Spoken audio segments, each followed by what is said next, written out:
ನಮಸ್ತೆ ಬಂಧುಗಳೇ, ನಾನು ನಿಮ್ಮ ಪ್ರೀತಿ ಅನಂತಲಕ್ಷ್ಮಿ ಶ್ರೀಧರಮೂರ್ತಿ. ಹೇಗಿದ್ರಿ ಎಲ್ಲರೂ? ನಾನು ಚೆನ್ನಾಗಿದ್ದೀನಿ, ನೀವು ಚೆನ್ನಾಗಿದ್ದೀರಾ ಅಂತ ನಾನು ಭಾವಿಸ್ತೀನಿ. ಬಂಧುಗಳೇ, ಈ ಏಪ್ರಿಲ್ ತಿಂಗಳಲ್ಲಿ ಅಕ್ಷಯ ತದಿಗೆ ಬರ್ತಾಯಿದೆ. 19ನೇ ತಾರೀಕು ಅಥವಾ 20ನೇ ತಾರೀಕು ಅಕ್ಷಯ ತದಿಗೆ ಏನೋ ಒಂದು ಯೋಚನೆ ಎಲ್ಲರಲ್ಲಿದೆ.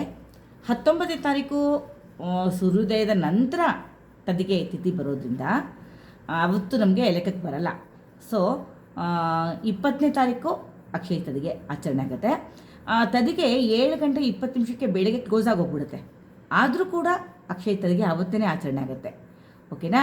ಹಾಗಾಗಿ ಮಹಾಲಕ್ಷ್ಮಿ ಕುಬೇರ ಪೂಜೆಯನ್ನು ನಾವು ಅವತ್ತೇ ಮಾಡಿಕೊಡ್ಬೇಕಾಗತ್ತೆ. ಅಕ್ಷಯ ತದಿಗೆ ದಿವಸ ಏನು ಅವತ್ತು ಏನು ಮಾಡಬೇಕು, ಏನು ಆಚರಣೆ ಮಾಡಬೇಕು, ಅವತ್ತು ಎಂಥ ದಿನ ಅದನ್ನು ತಿಳ್ಕೊಳ್ಳೋದಾದರೆ, ಶಿವ ಅನ್ನಪೂರ್ಣೇಶ್ವರಿ ಬಳಿ ಆಹಾರವನ್ನು ಪಡೆದಂತಹ ದಿವಸ ಅವತ್ತಾಗಿದೆ. ಹಾಗೆ ವಿಷ್ಣು ಮಹಾಲಕ್ಷ್ಮಿಗೆ ತನ್ನ ವಕ್ಷಸ್ಥಳವನ್ನು ನೀಡಿ, ನೀನು ಇದೇ ಜಾಗದಲ್ಲಿ ಯಾವಾಗಲೂ ಇರಬೇಕು ಮಹಾಲಕ್ಷ್ಮಿ ಅಂತ ಮಹಾಲಕ್ಷ್ಮಿಯನ್ನು ತನ್ನ ವಕ್ಷಸ್ಥಳದಲ್ಲಿ ಕೂರಿಸ್ಕೊಂಡಂತಹ ದಿವಸ ಇವತ್ತು ಅಕ್ಷಯ ತದಿಗೆ ದಿವಸ. ಮತ್ತು ಕುಚೇಲ ಗೊತ್ತಲ್ಲ ನಿಮಗೆ, ಸುಧಾಮ ಕೃಷ್ಣನ ನೋಡೋದಕ್ಕೆ ಅಂತ, ಗೆಳೆಯನ ನೋಡೋದಕ್ಕೆ ಅಂತ ಹೋಗ್ತಾನೆ. ಆಗ ಅವನ ಹೆಂಡತಿ ಏನು ತೊಗೊಂಡೋಗ್ಲಿ ಅಂತ ಹೆಂಡ್ತಿನ ಕೇಳಿದಾಗ, ಹೆಂಡತಿ ಒಂದು ಹಿಡಿ ಅವಲಕ್ಕಿಯನ್ನು ಕಟ್ಟಿಕೊಡ್ತಾಳೆ. ಆ ಅವಲಕ್ಕಿನ ತೊಗೊಂಡೋಗಿ ತುಂಬ ಸಂಕೋಚದಿಂದ ಕೃಷ್ಣನ ಆ ಅತ್ಯಂತ ಪ್ರೀತಿಪೂರ್ವಕವಾದ ಸೇವೆಯನ್ನು ನೋಡಿ, ಇದನ್ನು ಕೊಡಲೋ ಬೇಡವೋ, ಈ ಅವಲಕ್ಕಿ ನಾನು ಹೇಗೆ ಕೊಡಲಿ ಅಂತ ಮುಚ್ಚಿಟ್ಕೊಳ್ತಾ ಇರ್ತಾನೆ. ಆದರೂ ಕೃಷ್ಣ ಏನು ತಂದಿದ್ದೀಯ ಗೆಳೆಯ, ನನಗೆ ಕೊಡು ಅಂತ ಕೇಳಿದಾಗ ಕುಚೇಲ ಕೃಷ್ಣನಿಗೆ ಆ ಅವಲಕ್ಕಿಯನ್ನು ಕೊಡ್ತಾನೆ. ಆ ಅವಲಕ್ಕಿಯನ್ನು ನೋಡಿ ತುಂಬ ಸಂತೋಷಪಟ್ಟು ಕೃಷ್ಣ ತುಂಬ ಖುಷಿಯಿಂದ ಅವಲಕ್ಕಿಯನ್ನು ಸ್ವೀಕಾರ ಮಾಡ್ತಾನೆ. ಆ ಅವಲಕ್ಕಿನ ಸ್ವೀಕಾರ ಮಾಡಿ ಅನಂತ ಪುಣ್ಯ ಫಲವನ್ನು ಕುಚೇಲನಿಗೆ ಕೊಡ್ತಾನೆ. ಆಗ ಅವನ ಮನೆ ಸಂಪತ್ತಿಂದ ತುಂಬಿ ತುಳುಕಾಡುತ್ತೆ. ಇಂತಹ ಪುಣ್ಯ ಫಲವನ್ನು ನೀಡಿದಂತಹ ದಿನ ಅಕ್ಷಯ ತದಿಗೆ. ಹಾಗೆ ಏನು ಮಾಡಬೇಕಾದ್ರೆ ಅಕ್ಷಯ ತದಿಗೆ ದಿನ ನಾವು ಏನು ಮಾಡಬೇಕು ಮನೆಯಲ್ಲಿ ಅಂತಂದರೆ, ಈಗ ಮನೆಯಲ್ಲಿ ಅಕಸ್ಮಾತ್ ತುಳಸಿ ಗಿಡಗಳು ಒಣಗ್ತಾ ಇದ್ದರೆ, ತುಳಸಿ ಗಿಡ ಬರದಲ್ಲೇ ಹೋಗ್ತಾಯಿದ್ರೆ, ಅವತ್ತಿನ ದಿವಸ ತುಳಸಿ ಗಿಡವನ್ನು ತೊಗೊಂಬಂದು ಪೂಜೆ ಮಾಡ್ಬೋದು ಬಂಧುಗಳೇ. ಹಾಗೆ ಅವತ್ತು ಬೆಳ್ಳಿ ತೊಗೊಂಬರ್ಬೇಕು ಮನೆಗೆ ಅಂತ ಬರಲೇಬೇಕು ಅಂತ ಖಂಡಿತ ಇಲ್ಲ. ನೀವೇನಾದ್ರು ತೊಗೊಂಬರ್ಬೇಕು, ನಾನು ಹಾಗೆ ಒಂದು ಯಾವಾಗಲೂ ಅಕ್ಷಯ ತದಿಗೆ ದಿವಸ ಏನಾದ್ರು ತೊಗೋತೀನಿ, ನಾನು ಅದೊಂದು ರೂಢಿ ಮಾಡ್ಕೊಂಡಿದ್ದೀನಿ ಅನ್ನೋದಾದರೆ ಖಂಡಿತ ಬೆಳ್ಳಿ ತೊಗೊಂಬನ್ನಿ. ಬೆಳ್ಳಿ ಯಾವಾಗ ಬರುತ್ತೋ ಆಗ ಬಂಗಾರ ತಾನಾಗೇ ಬರುತ್ತೆ ಬಂಧುಗಳೇ. ಹಾಗಾಗಿ ಬೆಳ್ಳಿ ತೊಳೆದು ಒಳ್ಳೆಯದು. ಮತ್ತು ಪೊರಕೆ ತೊಗೊಂಬರ್ಬೋದು. ಯಾಕೆಂದರೆ ಪೊರಕೆ ಮಹಾಲಕ್ಷ್ಮಿಯ ಸ್ವರೂಪ ಅಲ್ವಾ? ಮಹಾಲಕ್ಷ್ಮಿಯ ಸ್ವರೂಪ ಆಗಿರೋದ್ರಿಂದ ಪೊರಕೆಯನ್ನು ತೊಗೊಂಬರ್ಬೋದು. ಹಾಗೆ ಅರಿಶಿಣ ಕುಂಕುಮ, ಒಂದು ನಮ್ಮ ಸೌಭಾಗ್ಯದ ದ್ರವ್ಯಗಳನ್ನ ತರಬಹುದು. ತುಪ್ಪ ತೊಗೊಂಬರ್ಬೋದು. ಮತ್ತು ನೀವು ಏನೇನೆಲ್ಲ ಹಣ ಸಂಪಾದನೆ ಮಾಡಿದಿರಾ, ಭಗವತಿ ನಿಮ್ಗೇನು ಕೊಟ್ಟಿದ್ದಾಳೆ ಆ ಹಣವನ್ನು ದೇವ್ರ ಮುಂದಿಟ್ಟು ಪೂಜೆಯನ್ನು ಮಾಡಿ, ಆಮೇಲೆ ಒಂದು ಕವಡೆ ತೊಗೊಂಬಂದರೆ ಒಳ್ಳೆಯದು. ಇದೇನೋ ನಮ್ಗೆ ತರೋಕ್ಕಾಗ್ತಾಯಿಲ್ಲ, ಅಯ್ಯೋ ಅಷ್ಟೊಂದು ಶಕ್ತಿ ಇಲ್ಲ ಅಂದರೆ ಬಾರ್ಲಿ ತೊಗೊಂಡು ಬನ್ನಿ. ಬಾರ್ಲಿ ತೊಗೊಂಬಂದು ದೇವಿ ಮುಂದಿಟ್ಟು ಪೂಜೆ ಮಾಡ್ಬೋದು. ಅವತ್ತು ಬಂಗಾರದಂತ ಮಾತಾಡಬೇಕು ಅಂತ ಹೇಳ್ತಾರೆ. ಏನು ಹೇಳಿ? ಬಂಗಾರ ತರೋದಲ್ಲ, ಬಂಗಾರದಂಥ ಮಾತನ್ನು ಆಡಬೇಕು. ಬಂಗಾರದಂಥ ಮಾತನಾಡಿದಾಗ ದೇವಿ ತುಂಬ ಸಂತೋಷ ಪಡ್ತಾಳೆ. ಹಾಗೆ ಎಲ್ಲ ಒಳ್ಳೆಯದನ್ನೇ ಕರುಣಿಸ್ತಾಳೆ. ಹಾಗಾಗಿ ನಾವು ಅವತ್ತು ಬಂಗಾರದಂಥ ಮಾತನಾಡಬೇಕು. ಎಲ್ಲೂ ಮನೆಯಲ್ಲಿ ಜಗಳ ಕಾಯೋದಾಗಲಿ, ಕನ್ನ ಕಾಯೋದಾಗಲಿ, ಒಬ್ರನ್ನೊಬ್ಬರು ನಿಂದಿಸೋದಾಗಲಿ, ಒಬ್ರನ್ನೊಬ್ರು ಬೈಯೋದಾಗಲಿ, ಇದು ಯಾವುದನ್ನು ನಾವು ಮನೆಯಲ್ಲಿ ಅವತ್ತು ಮಾಡಬಾರ್ದು.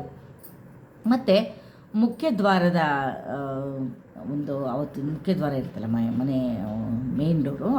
ಮನೆ ಮೇನ್ ಡೋರ್ಗೆ ಈ ಅರಿಶಿಣ ಒಂಚೂರು ಹಾಲು ಮಿಕ್ಸ್ ಮಾಡಿಕೊಂಡು ಸ್ವಸ್ತಿಕ್ಕನ್ನು ಬರೆದ್ರೆ ತುಂಬಾ ಒಳ್ಳೆಯದು. ಆಮೇಲೆ ಈ ವೈಶಾಖ ಮಾಸ, ಇದು ಈ ಅಕ್ಷಯ ತದಿಗೆ ಬರೋದು ವೈಶಾಖ ಮಾಸ. ವೈಶಾಖ ಮಾಸ ಅಂದ ತಕ್ಷಣ ನಮಗೆಲ್ಲ ಗೊತ್ತಿರೋ ಹಾಗೆ ವೈಶಾಖ ಮಾಸ ತುಂಬ ತುಂಬ ತುಂಬ ಬಿಸಿಲು. ರಾಮನವಮಿಯಿಂದಲೇ ಶುರುವಾಗಿರುತ್ತಲ್ಲ ಬಂಧುಗಳೇ. ಇದು ನೀರು ಮಜ್ಜಿಗೆ, ಪಾನಕ, ಕೋಸಂಬರಿ ಇವುಗಳನ್ನೆಲ್ಲ ಕೊಡೋದಕ್ಕೆ ಶುರುವಾಗಿರುತ್ತೆ ಅಲ್ವಾ? ಹಾಗಾಗಿ ಈ ವೈಶಾಖ ಮಾಸ ತುಂಬಾ ಒಂಥರ ಬಿಸಿಲು, ಪ್ರಖರವಾದ ಬಿಸಿಲು ಇರ್ತಾ ಇರುತ್ತೆ. ಹಾಗಾಗಿ ಏನು ಮಾಡಬೇಕು, ಬಂದವ್ರಿಗೆ ನೀರು ಕೊಟ್ಟು ಆಧರಿಸೋದು, ಪಾನಕ ಕೊಡೋದು, ಕೋಸಂಬರಿ ಕೊಡೋದು, ಇಂಥದನ್ನೆಲ್ಲ ನಾವು ಮಾಡಬಹುದು. ಆಯಿತಾ? ಆಮೇಲೆ ದಾನ ಮಾಡಿದ್ರೆ ತುಂಬ ಒಳ್ಳೆಯದು ಅಂತ ಹೇಳ್ತಾರೆ. ಏನು ದಾನ ಮಾಡ್ಬೋದು ಹಾಗಾದರೆ? ಅವತ್ತಿನ ದಿವಸ ಗೋಧಿಯನ್ನು ದಾನ ಮಾಡ್ಬೋದು, ಮೊಸರನ್ನ ದಾನ ಮಾಡ್ಬೋದು, ಕಡಲೆಕಾಳು. ಅಂದರೆ ಇವಾಗ ಮನೆಗೆ ಸಂಬಂಧಪಟ್ಟಂತಹ ದವಸ ಧಾನ್ಯಗಳು ಏನೇನಿರುತ್ತೆ ನೋಡಿ ಬಂಧುಗಳೇ, ಆ ದವಸ ಧಾನ್ಯಗಳೆಲ್ಲವುದನ್ನು ನಾವು ದಾನವನ್ನು ಮಾಡಬಹುದು. ಮತ್ತು ಅವತ್ತು ಹೇಗೆ ಏನು ಮಾಡಬೇಕು ನಾವು ಅವತ್ತಿನ ದಿವಸ ಆಚರಣೆ ಅಂತಂದರೆ, ಬೆಳಿಗ್ಗೆ ಬೇಗ ಎದ್ದು, ಅಂದರೆ ಸೂರ್ಯೋದಯಕ್ಕೂ ಮುಂಚೆ, ಅಂದರೆ ಬ್ರಾಹ್ಮಿ ಮುಹೂರ್ತದಲ್ಲಿ ಎದ್ದು ಸ್ನಾನ ಮಾಡಿದರೆ ಒಳ್ಳೆಯದು. ಬೇಡ 4 ಗಂಟೆ 4:15 ಕೊನೆಯ ಪಕ್ಷ ಸ್ನಾನ ಮಾಡಿ. ಯಾವ ಥರ ಸ್ನಾನ ಮಾಡಬೇಕಾದ್ರೆ, ಈಗ ನೀವು ಪವಿತ್ರ ಕ್ಷೇತ್ರಗಳಿಗೆ ಹೋಗಿರ್ತೀರಾ, ಅಲ್ಲಿ ಗಂಗಾ ನದಿಗೆ ಹೋಗಿರ್ತೀರಾ, ಗಂಗಾ ತೀರ್ಥ ತೊಗೊಂಡಿರ್ತೀರಾ, ನೀವು ಪ್ರಯಾಗಕ್ಕೆ ಹೋಗಿರ್ತೀರಾ, ಅಲ್ಲಿ ನೀವು ತೀರ್ಥವನ್ನು ತೊಗೊಂಬಂದಿರ್ತೀರಾ, ಅದನ್ನು ಮಿಕ್ಸ್ ಮಾಡಿಕೊಂಡು ಸ್ನಾನ ಮಾಡಿದ್ರೆ ತುಂಬಾ ಒಳ್ಳೆಯದು. ಯಾವುದು ಮಿಕ್ಸ್ ಮಾಡಿಲ್ವಾ, ಇಲ್ವಾ, ಯಾವುದು ನೀರು ಇಲ್ವಾ ನಿಮ್ಮ ಮನೆಯಲ್ಲಿ ಆ ಥರದ್ದು ಪವಿತ್ರ ಕ್ಷೇತ್ರಗಳಿಂದ ತಂದಿರೋ ನೀರು, ಪರವಾಗಿಲ್ಲ. ನಿಮ್ಮ ಕಿರಿಬೆಟ್ಟನ್ನು, ನಿಮ್ಮ ಬಕೆಟಲ್ಲಿ, ಸ್ನಾನದ ಬಕೆಟಲ್ಲಿ ಕಿರಿಬೆಟ್ಟನ್ನು ಅದ್ಬಿಟ್ಟು ಗಂಗೆ ಚ ಯಮುನೆ ಚೈವ ಗೋದಾವರಿ ಸರಸ್ವತಿ ನರ್ಮದೇ ಸಿಂಧು ಕಾವೇರಿ ಜಲೇಸ್ಮಿನ್ ಸನ್ನಿಧಿಂ ಕುರು ಅಂತ ಹೇಳಿಕೊಂಡು ಸ್ನಾನ ಮಾಡಿ ಬಂಧುಗಳೇ. ಎಲ್ಲ ನಮ್ಮ ದೇಹದಲ್ಲೇ ಇದೆ. ಒಂದು ಶಾಸ್ತ್ರಗಳು ತಿಳಿಸ್ಕೊಡುತ್ತೆ, ನಮ್ಮ ದೇಹದಲ್ಲೇ, ನಮ್ಮ ದೇಹದ ಅಂಗಗಳಲ್ಲೇ ಎಲ್ಲದೂ ಇರುತ್ತೆ, ಯಾವುದನ್ನು ನೀವು ಯೋಚನೆ ಮಾಡೋದು ಬೇಕಾಗಿಲ್ಲ ಅಂತ ಹೇಳ್ತಾರೆ. ನೋಡಿ, ಇವಾಗ ಇಡಾ ಪಿಂಗಳ ನಾಡಿ ಅಂತ ಹೇಳ್ತೀವಲ್ವಾ, ಇಡಾ ಭಾಗದಲ್ಲಿ ಭಾಗೀರಥಿ ಗಂಗಾ ಇರ್ತಾರಂತೆ. ಹಾಗೆ ನಮ್ಮ ಬಲಭಾಗದಲ್ಲಿ, ಅಂದರೆ ಎಡಭಾಗದಲ್ಲಿ ಭಾಗೀರಥಿ ಗಂಗೆ ಇರ್ತಾರೆ, ನಮ್ಮ ಬಲಭಾಗದಲ್ಲಿ ಯಮುನೆ ಇರ್ತಾರೆ. ಯಮುನಾ ನದಿ, ಅದನ್ನು ಜ್ಞಾಪಿಸ್ಕೊಳ್ಳಿ. ಹಾಗೆ ಮಧ್ಯದಲ್ಲಿ ಸುಷುಮ್ನ ನಾಡಿಯಲ್ಲಿ ಸರಸ್ವತಿ ನದಿ ಹರಿತಿರುತ್ತಂತೆ. ಅಂದರೆ ತ್ರಿವೇಣಿ ಸಂಗಮ ನಮ್ಮ ದೇಹದಲ್ಲೇ ಇದೆ, ನಾವು ಯಾಕೆ ಯೋಚನೆ ಮಾಡಬೇಕು? ಹಾಗಾಗಿಯೇ ಗಂಗೆ ಚ ಯಮುನೆ ಚೈವ ಗೋದಾವರಿ ಸರಸ್ವತಿ ನರ್ಮದೇ ಸಿಂಧು ಕಾವೇರಿ ಜಲೇಸ್ಮಿನ್ ಸನ್ನಿಧಿಂ ಕುರು ಅಂತ ಹೇಳಿ ಆ ಕಿರಿಬೇಟನ್ನು ಅದ್ದಿ, ಆ ಎಲ್ಲ ತೀರ್ಥಕ್ಷೇತ್ರಗಳು ಇಲ್ಲೇ ಇವೆ, ಇಲ್ಲಿಂದನೇ ನಾನು ಸ್ನಾನ ಮಾಡ್ತೀನಿ, ಇಲ್ಲಿಂದನೇ ಭಗವಂತ ನಿನ್ನ ನಮಸ್ಕಾರ ಮಾಡ್ತೀನಿ ಅಂತ ಒಂದು ಒಳ್ಳೆಯ ಮನಸ್ಸಿನಿಂದ ನೀವು ಸ್ನಾನವನ್ನು ಮಾಡಿದರೆ ಅದಕ್ಕಿಂತ ದೊಡ್ಡದು ಇನ್ನೇನೂ ಇಲ್ಲ. ಹೀಗೆ ಈ ಥರ ಮಾಡ್ಕೊಳ್ಳಿ. ಆಮೇಲೆ ಸ್ನಾನ ಮುಗಿಸ್ಕೊಂಡು ಬನ್ನಿ, ತಲೆಯಿಂದ ಸ್ನಾನ ಮಾಡ್ಕೊಂಡು ಬನ್ನಿ ಭಗವಂತ ಅಂತ. ಯಾವುದೇ ಕಾರಣಕ್ಕೂ ಎಣ್ಣೆಯನ್ನು ಇಡಕ್ಕೆ ಹೋಗ್ಬಿಡಿ, ಯಾಕೆಂದರೆ ಈಗ ಎಣ್ಣೆ ನಿಷಿದ್ಧ, ಈ ವೈಶಾಖ ಮಾಸದಲ್ಲಿ ಎಣ್ಣೆ ನಿಷಿದ್ಧ. ಹಾಗಾಗಿ ಒಂಚೂರು ಹಾಲು ಇಟ್ಕೊಳ್ಬೇಕಾ, ಸ್ನಾನ ಮಾಡ್ಕೊಂಡ್ಬಿಡಿ. ಇಷ್ಟನ್ನು ಮಾಡ್ಕೊಳ್ಳಿ. ಆಮೇಲೆ ಓಂ ಸಂ ಕುಬೇರಾಯ ನಮಃ ಅನ್ನುವಂಥ ಒಂದು ಮಂತ್ರವನ್ನು ಹೇಳ್ತಾ ಬನ್ನಿ. ಏಕೆಂದರೆ ನಮ್ಮ ಧನಧಾನ್ಯಕ್ಕೆ ಅಧಿಪತಿ, ಧನವನ್ನು ಕೊಡ್ತಕ್ಕಂಥ ಭಗವಂತ ಅವನು ಕುಬೇರ, ಲಕ್ಷ್ಮಿಯ ಬ್ರದರ್, ಲಕ್ಷ್ಮಿಯ ಸಹೋದರ. ಹಾಗಾಗಿ ಆ ಕುಬೇರನ ಮಂತ್ರವನ್ನು ಹೇಳಿ ಓಂ ಸಂ ಕುಬೇರಾಯ ನಮಃ ಅನ್ನೋ ಮಂತ್ರವನ್ನು ಹೇಳ್ತಾ ಬನ್ನಿ. ಮತ್ತು ಈ ದಾನವನ್ನು ಏನು ಮಾಡ್ಬೋದು? ಛತ್ರಿ ದಾನ ಮಾಡ್ಬೋದು ಬಂಧುಗಳೇ, ಬೀಸಣಿಗೆಯನ್ನು ದಾನ ಮಾಡ್ಬೋದು, ಪಾದರಕ್ಷೆಯನ್ನು ದಾನ ಮಾಡ್ಬೋದು. ಇವುಗಳನ್ನ ಪಿತೃಗಳ ಹೆಸರನ್ನು ಹೇಳಿ ದಾನ ಮಾಡಿದ್ದೆ ಆದರೆ ನಿಜವಾಗ್ಲೂ ತುಂಬಾ ಸಂತೋಷ ಆಗಿದೆ. ಪಿತೃಗಳಿಗೆ ತುಂಬ ಖುಷಿ ಕೊಡುತ್ತೆ. ಯಾಕೆಂದರೆ ಪಿತೃಗಳಿಗೆ ಒಂದು ಸದ್ಗತಿ ಸಿಗುತ್ತೆ, ಒಳ್ಳೆ ಪಿತೃಗಳಿಗೆ ಸಂತೋಷ ಆಗುತ್ತೆ. ನಮ್ಮ ವಂಶದಲ್ಲಿ ಇರ್ತಕ್ಕಂಥ ಮಕ್ಕಳುಗಳು ಇಷ್ಟೆಲ್ಲ ಒಳ್ಳೇದು ಮಾಡ್ತಾ ಇದ್ದಾರಲ್ವ, ಒಳ್ಳೊಳ್ಳೆ ಕೆಲಸಗಳನ್ನ ಮಾಡ್ತಿದ್ದಾರಲ್ಲ ಅಂತ ಪಿತೃಗಳಿಗೆ ಬಹಳ ಸಂತೋಷ ಆಗುತ್ತೆ. ಹಾಗಾಗಿ ಈ ಕೆಲಸವನ್ನು ಮಾಡಿ. ಮತ್ತು ಇವತ್ತು ದಿನ ಯಾವುದು, ಈಗ ಪ್ರತಿನಿತ್ಯ ನಾವೇನಾದ್ರು ಒಂದು ಕೆಲಸ ಮಾಡಬೇಕು, ಒಳ್ಳೆ ಕೆಲಸ ಅಂದರೆ ದಿನಶುದ್ಧಿ ನೋಡ್ತೀವಿ ಅಲ್ವಾ, ನಕ್ಷತ್ರ ಯಾವುದಿದೆ ಅಂತ ನೋಡ್ತೀವಿ. ಹಾಗೆ ಆವತ್ತಿನ ಕರ್ಣ ಏನು, ಅವತ್ತಿನ ಯೋಗ ಏನು, ಪ್ರತಿಯೊಂದೂ ನೋಡ್ತಾ ಇರ್ತೀವಿ. ಆದರೆ ಇವತ್ತಿನ ದಿವಸ, ಯಾವತ್ತು ಅಕ್ಷಯ ತದಿಗೆ ದಿನ, ಏನನ್ನು ನೋಡೋ ಹಾಗಿಲ್ಲ ಬಂಧುಗಳೇ. ಯಾಕೆಂದರೆ ಹೊಸ ಬಿಸ್ನೆಸ್ ಸ್ಟಾರ್ಟ್ ಮಾಡಬೇಕಾದ್ರೆ, ಶುಭ ಕಾರ್ಯಗಳಿಗೆ, ಇದೇನೇ ಕೆಲಸಗಳಿಗಾಗಲಿ, ಒಳ್ಳೆ ಕೆಲಸಗಳಿಗೆ ಖಂಡಿತ ನೋಡೋ ಗೋಜೆ ಇಲ್ಲ. ಅಂದರೆ ಒಡವೆ ಖರೀದಿ ಮಾಡ್ತಾರೆ ಎಷ್ಟೋ ಜನ ಅಲ್ವಾ, ಬಂಗಾರ ಖರೀದಿ ಮಾಡ್ತಾರೆ, ಬೆಳ್ಳಿ ಖರೀದಿ ಮಾಡ್ತಾರೆ. ಏನೂ ತೊಂದರೆ ಇಲ್ಲ ಬಂಧುಗಳೇ, ಖರೀದಿ ಮಾಡಲೇಬೇಕು ಅಂತ ಇಲ್ಲ. ಅಪ್ಪ ನಾನು ಯಾವಾಗಲೂ ಖರೀದಿ ಮಾಡ್ತಿದ್ದೆ, ಈ ವರ್ಷ ಖರೀದಿ ಮಾಡದೇ ಇರೋಕ್ಕೆ ಸಾಧ್ಯವೇ ಇಲ್ಲ, ಎಲ್ಲ ಸಾಲನಾದರೂ ಮಾಡಿ ನಾನು ತೊಗೊಂಬರ್ತೀನಿ ಒಡವೆ ಅಂತ ಮಾತ್ರ ಖಂಡಿತ ಮಾಡಬೇಡಿ. ಭಗವಂತಿ ನಿಮ್ಗೆ ಕೊಟ್ಟಿದ್ದರೆ, ನಿಮ್ಮ ಹತ್ರ ಇದ್ದರೆ ನೀವು ತೊಗೊಂಡು ಬನ್ನಿ. ಓಕೆ, ತಂದರೆ ಮನೆಗೆ ವಸ್ತು ಬಂದರೆ, ಮನೆಗೆ ಮಹಾಲಕ್ಷ್ಮಿ ಬಂದಂಗೆ, ಚಿನ್ನ ಬೆಳ್ಳಿ ಎಲ್ಲ ಮಹಾಲಕ್ಷ್ಮಿ ಇದ್ದಾಗೆ ತೊಗೊಂಬನ್ನಿ, ಸಂತೋಷ. ಆದರೆ ಅದಕ್ಕಾಗಿ ಸಾಲ ಸೋಲ ಮಾಡಿಕೊಂಡು ತೊಗೊಂಬರೋದು ಒಳ್ಳೆಯದಲ್ಲ. ಹಾಗಾಗಿ ಅದರ ಬಗ್ಗೆ ಸ್ವಲ್ಪ ಯೋಚನೆ ಮಾಡಿ. ಮತ್ತು ಇವತ್ತು ಪಾಂಡವರಿಗೆ ಅಕ್ಷಯ ತದಿಗೆ ದಿವಸನೇ ಅಕ್ಷಯ ಪಾತ್ರೆಯನ್ನು ಕೊಟ್ಟಿದ್ದು ದ್ರೌಪದಿಗೆ ಸೂರ್ಯದೇವ ಅವರು ವನವಾಸಕ್ಕೆ ಹೋದ್ರಲ್ಲ, ಆವಾಗ ದ್ರೌಪದಿಗೆ ಸೂರ್ಯದೇವ ತೊಗೊಂಬಂದು ಕೊಟ್ಟ, ಇದರಲ್ಲಿ ಅಕ್ಷಯ ಪಾತ್ರೆ ಅಡುಗೆ ಮಾಡ್ಕೊ, ಅಕ್ಷಯವಾಗುತ್ತೆ ನಿನಗೆ ಅಂತ. ಹಾಗಾಗಿ ಆ ಅಕ್ಷಯ ಪಾತ್ರೆ ದೊರಕಿದ್ದು ದ್ರೌಪದಿಗೆ ಇವತ್ತಿನ ದಿನವೇ. ಹಾಗಾಗಿ ಗಂಗೆ ಧರೆಗೆ ಇಳಿದು ಬಂದ ದಿವಸ ಕೂಡ ಇದೇ ದಿನವೇ. ಎಂತೆಂಥ ಪುಣ್ಯವಾದ ಕೆಲಸಗಳು ನಡೆದಿದೆ ನೋಡಿ ಬಂಧುಗಳೇ. ಹಾಗೆ ವೇದವ್ಯಾಸರು ಮಹಾಭಾರತದ ಕಥೆಯನ್ನು ಹೇಳ್ತಾ ಹೋಗ್ತಾರೆ, ಗಣಪತಿ ಬರಿತಾ ಹೋಗ್ತಾನಲ್ವ, ಆ ಗಣಪತಿ ಬರೆದಂತಹ ದಿನ ಇದು. ಹಾಗೆ ಒಳ್ಳೆ ಕೆಲಸಗಳನ್ನ ಮಾಡಿ ಒಳ್ಳೊಳ್ಳೆ ಫಲಗಳನ್ನ ಸಂಪಾದನೆ ಮಾಡ್ಕೊಳ್ಳಿ ನೀವು ಅಂತ ಹೇಳೋದಕ್ಕೆ ಇಷ್ಟಪಡ್ತೀನಿ. ಅಂದರೆ ಇದು ಅಕ್ಷಯ ತದಿಗೆ ಅಂತ ಯಾಕೆ ಹೇಳ್ತಾರೆ ಅಂತಂದರೆ, ನಾವೇನು ಒಳ್ಳೇದು ಮಾಡ್ತೀವೋ ಅದೆಲ್ಲ ಅಕ್ಷಯವಾಗುತ್ತೆ. ಹಾಗಾದ್ರೆ ಕೆಟ್ಟ ಕೆಲಸ ಮಾಡಿದ್ರೆ ಅಕ್ಷಯ ಆಗಲ್ವಾ? ಖಂಡಿತ. ಕೆಟ್ಟ ಕೆಲಸನೂ ಅಕ್ಷಯನೇ ಆಗುತ್ತೆ, ಏನು ಮಾಡಿದ್ರು ಅದು ಅಕ್ಷಯ ಆಗುತ್ತೆ. ಅದಕ್ಕೆ ಜಗಳ ಮಾಡಿಬಿಡಿ, ಕದನ ಮಾಡಿಬಿಡಿ, ಒಳ್ಳೆ ಮಾತಾಡಿ ಕೆಟ್ಟ ಮಾತಾಡಬೇಡಿ ಅಂತ ಹೇಳೋದು. ಏಕೆಂದರೆ ಅದೆಲ್ಲ ಮತ್ತೆ ಅಕ್ಷಯವಾಗುತ್ತೆ. ಮತ್ತು ಯಾಕೆ ಬೇಕು ನಮಗೆ ಒಳ್ಳೇದು ಬೇಕು ನಮಗೆ, ಕೆಟ್ಟದ್ದು ಬೇಡ ಅಲ್ವಾ? ಹಾಗಾಗಿ ಇವತ್ತಿನ ದಿವಸ ಒಳ್ಳೆಯದನ್ನೇ ನಾವು ಮಾತಾಡಬೇಕು, ಒಳ್ಳೆಯದನ್ನೇ ಹೇಳ್ತಾ ಹೋಗಬೇಕು ಅಂತ. ಆಮೇಲೆ ಇದು ಇಲ್ಲಿ ವೈಶಾಖ ಮಾಸದ ಶುಕ್ಲ ಪಕ್ಷದ 3ನೇ ದಿವಸ ಇದಾಗಿರುತ್ತೆ. ಇವತ್ತು ಬಸವ ಜಯಂತಿ ಕೂಡ ಇದೆ ಬಂಧುಗಳೇ. ಚಿನ್ನ ಬೆಳ್ಳಿ ಅದು ನಿಮ್ಮ ಇಷ್ಟ, ನೀವು ಖರೀದಿ ಮಾಡಿ. ಆಮೇಲೆ ಒಡವೆ ಏನಾದರೂ ಅಡ ಇಟ್ಟಿದ್ರೆ ನೀವು ಅದನ್ನು ದಯವಿಟ್ಟು ಅವತ್ತು ಬಿಡಿಸ್ಕೊಂಬನ್ನಿ, ತುಂಬಾ ಒಳ್ಳೆಯದಾಗುತ್ತೆ, ಅದನ್ನು ಮಾಡಿ. ಆಮೇಲೆ ಮಂಗಳ ದ್ರವ್ಯಗಳನ್ನ ಮನೆಗೆ ತೊಗೊಂಬನ್ನಿ. ಬೆಳಿಗ್ಗೆ ಬೇಗ ಎದ್ದು ಕೆಲಸ ಮಾಡಿ. ಯಾವುದೇ ಕಾರಣಕ್ಕೂ ಈ ಪ್ಲಾಸ್ಟಿಕ್ಗಳು, ಪ್ಲಾಸ್ಟಿಕ್ ಬಾಕ್ಸ್ ತೊಗೊಂಡೆ, ಡಬ್ಬಿ ತೊಗೊಂಡೆ, ಪ್ಲಾಸ್ಟಿಕ್ ತೊಗೊಂಡೆ, ಕಬ್ಬಿಣದ ಸಾಮಾನು ತೊಗೊಂಡೆ, ಸ್ಟೀಲ್ ಪಾತ್ರೆ ತೊಗೊಂಡೆ, ಅದನ್ನು ಮಾತ್ರ ಮಾಡೋಕ್ಕೆ ಹೋಗ್ಬಿಡಿ. ದಯವಿಟ್ಟು ಅದ್ರ ಬಗ್ಗೆ ಸ್ವಲ್ಪ ನಿಗಾ ಮಾಡಿ. ದಾನ ಮಾಡೋದು ತುಂಬಾ ಶ್ರೇಷ್ಠ ಬಂಧುಗಳೇ. ಈ ಒಳ್ಳೆಯದನ್ನು ಇವತ್ತಿನ ದಿವಸ ಪ್ರಾರಂಭ ಮಾಡಿ, ಲಕ್ಷ್ಮೀ ಕುಬೇರ ಪೂಜೆ ಮಾಡಿ, ತುಂಬ ಒಳ್ಳೆಯದಾಗತ್ತೆ. ಏನು ಗೊತ್ತಾ, ಒಂದು ತುಂಬ ತುಂಬ ತುಂಬ ಕಥೆಗಳು ಕೂಡ ಇದೆ. ಒಂದು ಕೋಟಿ ಹಣ ಪಡೆದಷ್ಟು ಪುಣ್ಯ ಈ ಕಥೆಯನ್ನು ಕೇಳೋದ್ರಿಂದ ಸಿಗತ್ತೆ ಅಂತ ಹೇಳ್ತಾರೆ. ಭಕ್ತಿಯಿಂದ ಈ ಕಥೆಯನ್ನು ಕೇಳಿ. ಒಂದು ಊರಲ್ಲಿ ಒಬ್ಬ ಶ್ರೀಮಂತ ಇದ್ದ. ಆ ಶ್ರೀಮಂತನಿಗೆ 2 ಮಕ್ಕಳಿದ್ರು. ಹಿರಿಯನಿಗೆ ಮದುವೆ ಆಗಿತ್ತು. ಸೊಸೆ ತುಂಬ ಒಳ್ಳೆಯವಳು, ಪುಣ್ಯವಂತೆ, ಗುಣವಂತೆ, ಜ್ಞಾನವಂತೆ, ಧೈರ್ಯವಂತೆ, ಶೌರ್ಯವಂತೆ, ಎಲ್ಲ ಒಳ್ಳೆಯ ವಿಚಾರಗಳನ್ನೇ ಮಾಡ್ತಾಯಿದ್ಲು. ಅತ್ತೆ ಮಾವನಿಗೆ ಒಳ್ಳೆಯ ಮರ್ಯಾದೆಯನ್ನು ಕೊಡ್ತಾಯಿದ್ಲು, ತುಂಬ ಸಂಸ್ಕಾರಯುತಳಾಗಿ ನಡ್ಕೊಳ್ತಾಯಿದ್ಲು. ಈ ಥರ ಒಳ್ಳೆ ಕೆಲಸಗಳು ಮಾಡ್ತಾಯಿದ್ಲು. ನಿತ್ಯ ಅವಳು ಪೂಜೆ ಮಾಡ್ತಾಯಿದ್ಲು, ರಂಗೋಲಿ ಇಡ್ತಾಯಿದ್ಲು, ಇದೆಲ್ಲ ಮಾಡ್ತಾಯಿದ್ಲು. ಹೀಗೆ ಮಾಡ್ತಾ ಇರ್ಬೇಕಾದ್ರೆ ಇವ್ರದ್ದು ಈ ಅಕ್ಷಯ ತದಿಗೆ ದಿವಸ ಬಂದಾಗ ಚಿನ್ನದ ನಾಣ್ಯವನ್ನು ಅವರು ಖರೀದಿ ಮಾಡ್ಕೊಂಡು ತೊಗೊಂಬರ್ತಾಯಿದ್ರು. ತಂದಿಟ್ಟು ಪೂಜೆ ಮಾಡ್ತಾಯಿದ್ರು. ಭಗವತಿಯೆಲ್ಲ ಪೂಜೆ ಮಾಡಿ ಸಂಜೆ ಅದನ್ನು ಸೊಸೆಗೆ ಕೊಡ್ತಾಯಿದ್ರು. ನೀನು ಮಹಾಲಕ್ಷ್ಮಿ, ನಮ್ಮ ಮನೆಗೆ ಬಂದಂಥ ಮಹಾಲಕ್ಷ್ಮಿ, ನೀನು ನಿನ್ನ ಬಳಿಯೇ ಇದಿರಲಮ್ಮ, ತಗೋ ಅಂತ ಹೇಳಿ ಕೊಡ್ತಾಯಿದ್ರು. ಆಕೆಗೆ 5 ಪೈಸದ ಅಹಂಕಾರ, ಗರ್ವ ಇರಲಿಲ್ಲ. ಆ ಒಂದು ವಾತಾವರಣವೇ ಅಷ್ಟು ಸಮೃದ್ಧಿಯಾಗಿತ್ತು, ಅಷ್ಟು ಚೆನ್ನಾಗಿತ್ತು, ತುಂಬ ಖುಷಿ ಆಗ್ತಾಯಿತ್ತು. ಎಲ್ಲರಲ್ಲೂ ಒಂದು ಒಳ್ಳೆಯ ಮನಸ್ಥಿತಿ ಇತ್ತು. ವೈಮನಸ್ಯ ಅನ್ನೋದು ಎಲ್ಲೂ ಇರಲಿಲ್ಲ. ತುಂಬ ಚೆನ್ನಾಗಿ ಆ ಶ್ರೀಮಂತರ ಮನೆ ಮತ್ತಷ್ಟು ಶ್ರೀಮಂತತನ ತುಂಬಿ ತುಳ್ಕಾಡ್ತಾಯಿತ್ತು. ಹೀಗೆ ಆಗ್ಬೇಕಾದ್ರೆ 2ನೇ ಮಗನಿಗೆ ಮದುವೆ ಆಗುತ್ತೆ. 2ನೇ ಮಗನಿಗೆ ಅವನ ಹೆಂಡತಿ ಬರ್ತಾಳೆ. ಆಕೆ ಬಹಳ ಗರ್ವಿಷ್ಠೆ, ತುಂಬ ದುರಹಂಕಾರಿ.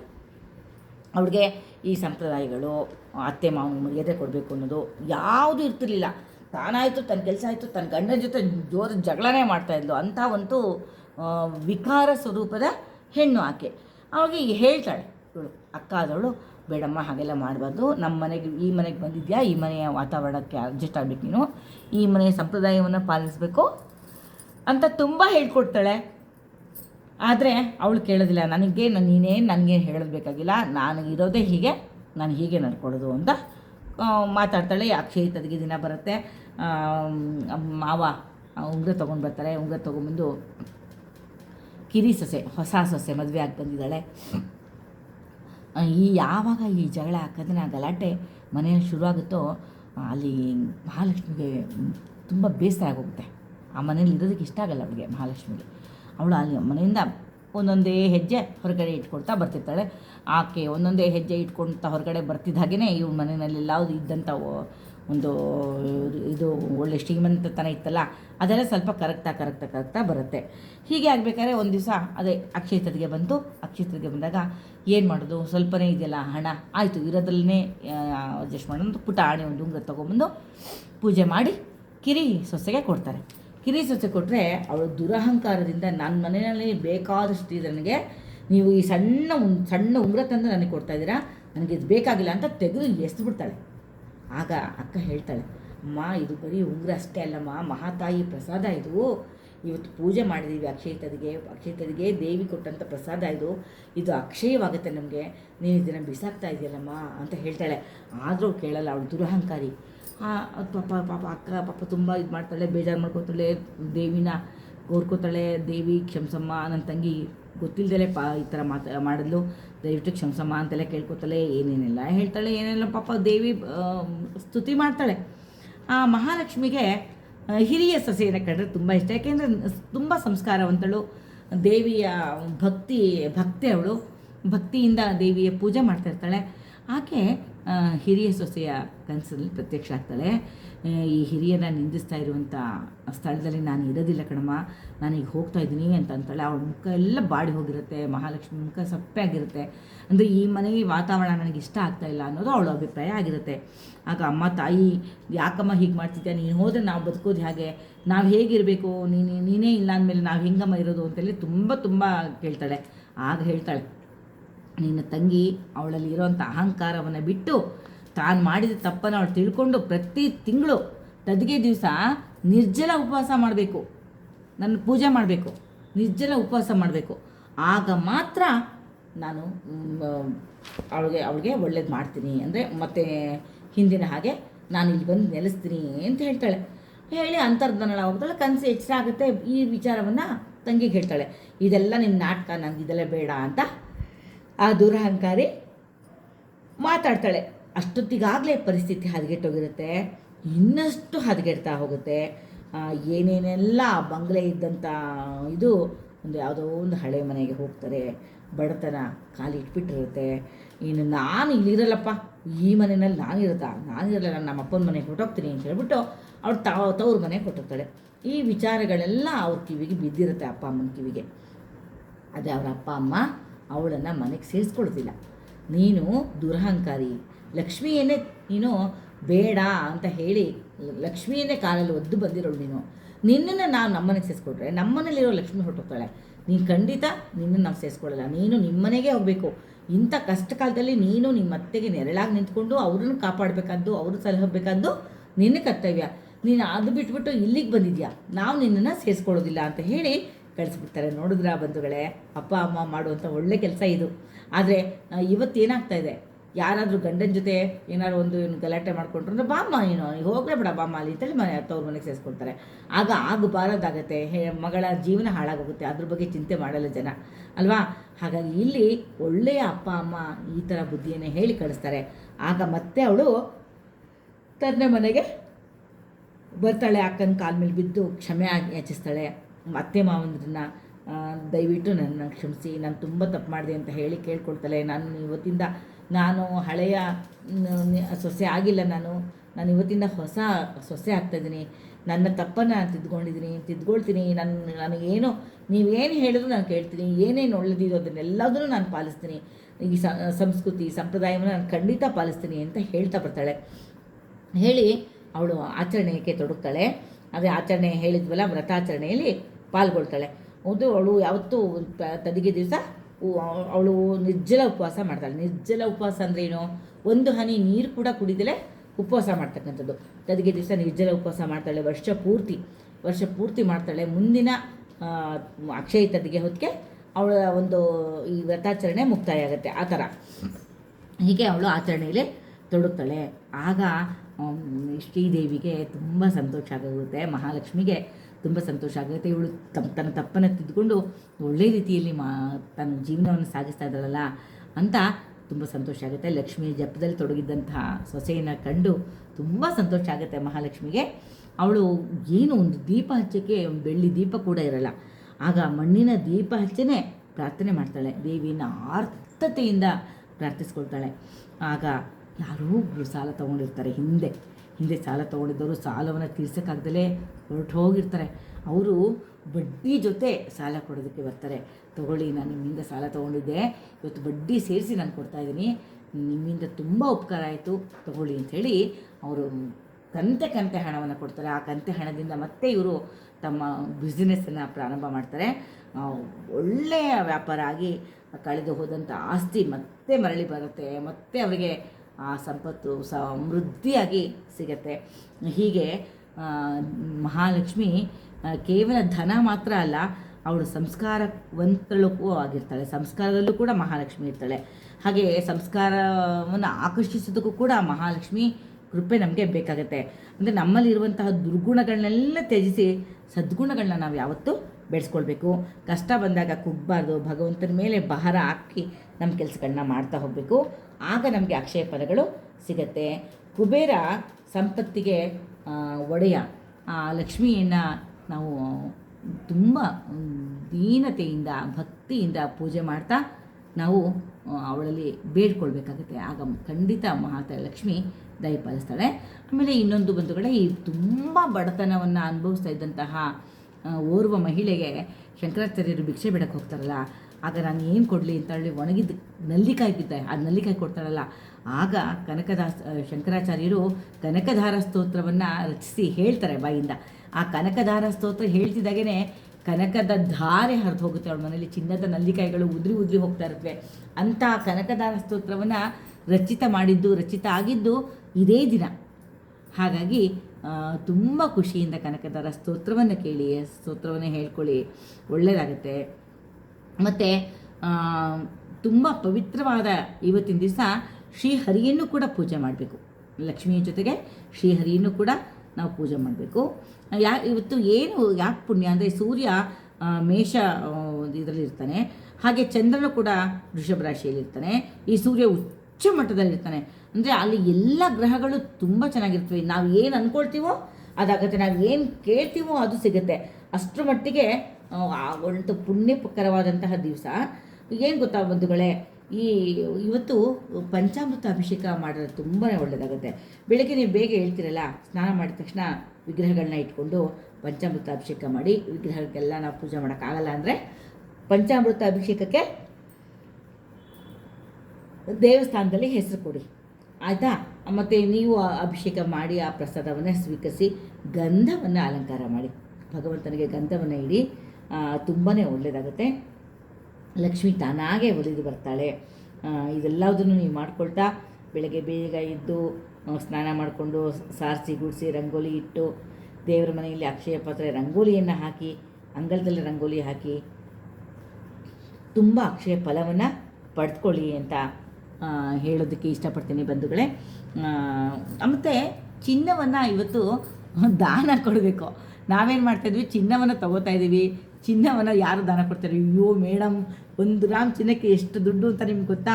ನಾವು ಚಿನ್ನವನ್ನು ದಾನ ಕೊಡೋ ಸ್ಥಿತಿಲಿದ್ದೀವಾ ಅಂತೀರಾ? ಆಯಿತು, ನೀವು ಹಾಗೆ ಅಂತ ಅನ್ನೋದಾದರೆ ಈ ಗಂಧದಿಂದ ಅಲಂಕಾರ ಮಾಡಿ ಭಗವಂತನಿಗೆ. ಆಗ ಎಲ್ಲ ಏನೇ ತಾಪತ್ರಯಗಳಿದ್ರೂ ಪರಿಹಾರ ಆಗುತ್ತೆ. ಮುಂದಿನ ಅಕ್ಷಯ ತದಿಗೆಗೆ ನಾನು ಚಿನ್ನವನ್ನು ಸಂಪಾದನೆ ಮಾಡಿ ಚಿನ್ನವನ್ನು ದಾನ ಕೊಡುವಂತಹ ಸ್ಥಿತಿಗೆ ನಮ್ಮನ್ನು ಇಡಮ್ಮ ಅಂತ ಭಗವತಿಯಲ್ಲಿ ಕೇಳ್ಕೊಳ್ಳಿ. ಖಂಡಿತ ಆ ಒಂದು ದಯೆಯಿಂದ ಅವಳು ಅದನ್ನು ದಯಪಾಲಿಸ್ತಾಳೆ. ಇದನ್ನು ಮಾಡಿ ಕೇಳ್ಕೊಳ್ಳಿ ಬಂಧುಗಳೇ. ಈ ರೀತಿ ನಾವು ಒಳ್ಳೆಯ ರೀತಿಯಲ್ಲಿ ಭಗವತಿಯ ಧ್ಯಾನ ಮಾಡ್ತಾ ನಾವು ದೇವಿಯ ಪೂಜೆಯನ್ನು ಮಾಡಿದ್ರೆ ತುಂಬ ಒಳ್ಳೆಯದಾಗುತ್ತೆ. ಇದು ಅಕ್ಷಯ ತದಿಗೆ ದಿವಸ ನಾವು ಮಾಡಬೇಕಾದಂತಹ ಕೆಲಸ. ಇದು ಅರ್ಥ ಆಯಿತು ಅಂತ ಅಂದ್ಕೊಳ್ತೀನಿ. ಅಕ್ಷಯ ತದಿಗೆ ಎಲ್ಲರಿಗೂ ಸುಖ ಸಂಪತ್ತನ್ನು ಯಥೇಚ್ಛವಾಗಿ ಕೊಡಲಿ ಅಂತ ನಿಮ್ಮೆಲ್ಲರಿಗೂ ಅನಂತ ಫಲಗಳನ್ನ ಕೊಡಲಿ ಅಂತ ಆ ಭಗವತಿಯಲ್ಲಿ ನಾನು ಕೇಳ್ಕೊಳ್ತಾ ಈ ವಿಡಿಯೋವನ್ನು ಇಲ್ಲಿಗೆ ಮುಗಿಸ್ತೀನಿ. ನಮಸ್ತೆ ಬಂಧುಗಳೇ, ನಮಸ್ತೆ. ಎಲ್ರಿಗೂ ಅಕ್ಷಯ ತದಿಗೆಯ ಹಾರ್ದಿಕ ಶುಭಾಶಯಗಳು. ನಮಸ್ಕಾರ.